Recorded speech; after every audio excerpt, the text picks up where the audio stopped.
Dobar dan i dobrodošli na mom kanalu. Ovim putem ću vam pokazati kako na Telegramu verifikovati vaš nalog radi dodatne bezbjednosti i vaše privatnosti. Pa da počnemo, znači uđete u Telegram, zatim u privatnost i bezbjednost, a onda u verifikacije u 2 koraka. Tu kliknete, a zatim pisat će vam podesi lozinku. Znači možete podesiti lozinku koja će biti potrebna kada se prijavite na novom uređaju pored koda koji ćete dobiti SMS-om od Telegrama. Znači kliknete na ovo podesi lozinku i ukucate, evo kao što ću ja sada.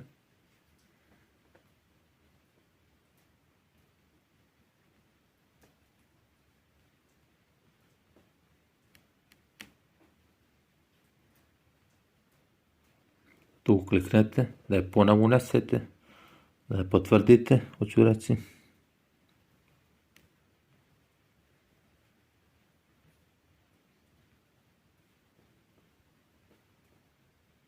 I onda kliknete na ovo.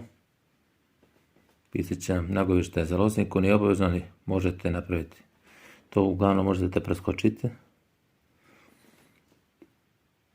Onda možete podesiti e-mail poštu za oporavak da biste mogli da resetujete lozinku i vratite pristup Telegram nalogu. Tu kliknete na ovu stranicu i možete slobodno to ukoliko želite da upišete, ukoliko ne preskočite. Pisat će vam ovo upozorenje. Ako zaboravite lozinku, izgubit ćete pristup u svom Telegram nalogu, nećete moći da ga vratite. I ovo možete isto preskočiti. I uspješno, evo vidite, i sami lozinka je podešena i stigla mi je poruka od Telegrama. Ova lozinka će biti potrebna kada se prijavite na novom uređaju pored koda koji dobijate SMS. Nazad u podešavanje, tu kliknete.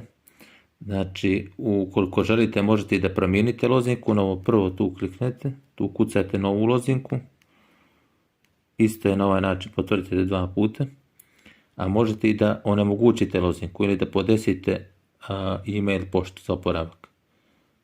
A znači ukoliko želite da onemogućite, tu kliknete i pisat će vam onemogući lozinku, želite li da onemogućite svoju lozinku i onemogući, automatski će vam vratiti kao prije u prvobitno stanje, znači da sve iz početka trebate da verifikujete ukoliko želite da onemogućite. A ja sam i sada znači napravio i verifikovao u 2 koraka, a mogu da je onemogućim, evo vidite sam.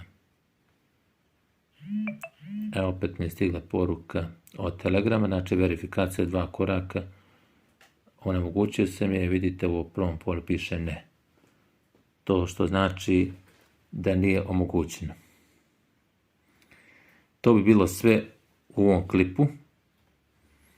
Nadam se da vam se svidio, pretplatite se na ovom kanalu radi još videa koje će biti objavljeni. Pozdrav, do gledanja.